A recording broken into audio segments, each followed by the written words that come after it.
je suis Violaine Choran, je suis directrice de la RSE du groupe Bayard.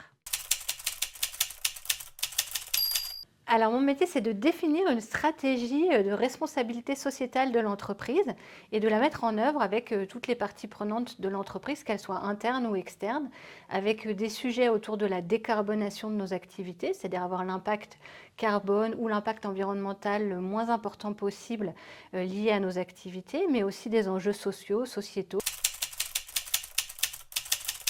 Je travaille avec une chef de projet RSE qui m'accompagne notamment sur tous les sujets de décarbonation dont j'ai parlé, mais pas seulement sur les d'autres sujets, pour suivre de manière très fine l'évaluation des projets que l'on va mettre en œuvre pour diminuer l'impact notamment environnemental que l'on peut avoir.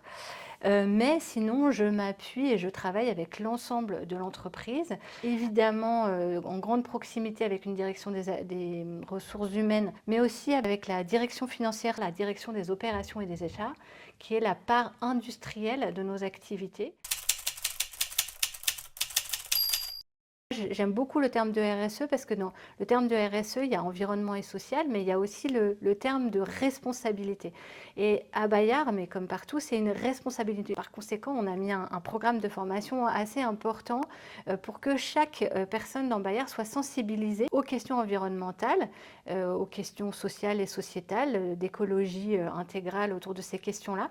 Donc chacun est à minimum sensibilisé à ces enjeux-là. C'est qu'on est parfois, pas toujours, mais on peut être confronté à des dilemmes. Enfin, quand je dis parfois, c'est souvent. C'est-à-dire le dilemme de, voilà, quand on a un projet, on doit regarder, et c'est ce qu'on s'est vraiment posé à Bayard, c'est-à-dire quel est son impact environnemental, quel est son impact social, quel est son impact sur la société et quel est son impact économique. Et donc, il ne s'agit pas de mettre à mal nos équilibres économiques. Il s'agit de regarder ces 4 impacts-là ensemble et de regarder, du coup, au moment où se dessine ou se décide un projet, comment il va être mis en œuvre et quel impact ça va avoir. Et donc parfois, on est pris dans des dilemmes ou des injonctions contradictoires entre un impact sociétal qui va être fort, mais une dégradation sur l'environnement ou inversement. Et donc, il n'y a jamais de très bonne solution. Il y a des endroits où ça va matcher très vite et à court terme, ça va. Mais en tout cas, je dis souvent, il y a toujours des très bonnes discussions. C'est-à-dire pourquoi on fait les choses et de mesurer quels sont les impacts de manière globale.